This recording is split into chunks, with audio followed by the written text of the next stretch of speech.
আসসালামু আলাইকুম ওয়ারহমাতুল্লাহ। ইসলামের জ্ঞান ছড়িয়ে দেওয়া, আমল করার জন্য উদ্বুদ্ধ করা, মুসলিম উম্মাহকে একত্র রাখা। রাসূলুল্লাহ সাল্লাল্লাহু আলাইহি ওয়াসাল্লাম বলেছেন, তোমরা আমার পক্ষ থেকে পৌঁছে দাও, যদিও তা একটি আয়াত হয়। সহিহ বুখারী। আল্লাহ তাআলা বলেন, তার কথার চেয়ে আর কার কথা উত্তম হতে পারে, যে মানুষকে আল্লাহর দিকে আহ্বান করে, সৎ কাজ করে এবং বলে, আমি একজন মুসলিম। সূরা হামিম সেজদাহ আয়াত ৩৩।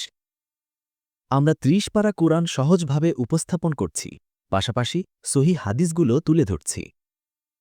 বিস্তারিত জানতে ভিজিট করুন ওয়েবসাইট www.muslimseba.com। যোগাযোগ 01711651449, হোয়াটসঅ্যাপ বা টেলিগ্রাম বা কল।